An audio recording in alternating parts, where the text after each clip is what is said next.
என் பொண்டாட்டி இருக்கிறாள நான் கிழிச்ச போட்ட தாண்ட மாட்டேன். அப்படித்தாண்டா இருக்கணும். அப்படியே சுத்திக்கிட்டா வந்து நிற்பான்.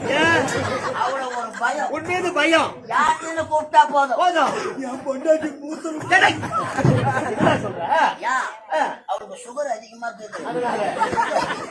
அதனால மனைவி அமைவதெல்லாம் இறைவன் கொடுத்த வரும். நானு என் பொண்டாட்டி எனக்கு 2 பசங்க. எங்க குடும்பத்துல நாங்க உட்காந்து நாடகம் பாக்குறீங்க. சூப்பரான நாடகம். நாடகம் சம்பூர்ண ஹரிச்சந்திரா. சம்பூர்ண ஹரிச்சந்திரா. ஆமாங்க, சரித்திர நாடகம். அந்த நாடகத்தை பார்த்துதான் நம்ம மகாத்மா காந்தி வாய்மையே வெல்லும் என்ற தத்துவத்தை உணர்த்தியவர். என் காலம் வலிக்குது. நாடகம் பாத்துக்கிறோம். நாடகம் நல்லா விறுவிறுப்பா போகுது. நடுவு நேரத்துல ஜோனும் மழை பெய்யுது. ஆரம்பத்துல வரும்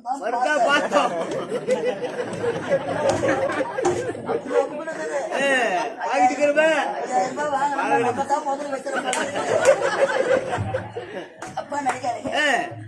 மழை ஜோனு பெய்யுது. மழை பெய்ஞ்சு என்ன பண்ண நாடகம் நின்று போயிடும்.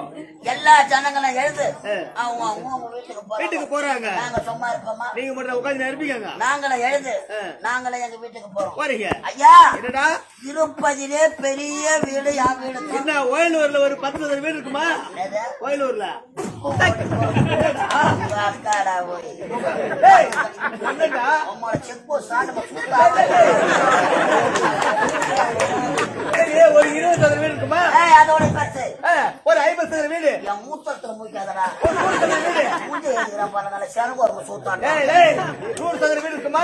ஒரு வீடா? செங்கற்பட்டு மலை மேல நின்று பார்த்தா என் வீடு தெரியுதா? அவ்வளவு பெரிய வீடு இல்ல அப்படி கேப்பா. ஆமா, அதுல போக சென்னை மாநகரிலே முதன்முறையா கட்டினாங்க LIC பில்டிங் 14 அடுக்கு மாடி. அவ்வளவு பெரிய வீடு இருக்குமா? மவுண்ட் ரோட்ல LIC பில்டிங் 14 அடுக்கு மாடி.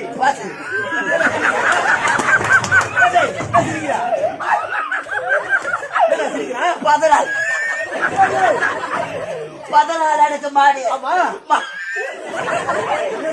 LIC. ஆமா LIC தான் என் வீட்டு பாத்ரூம்.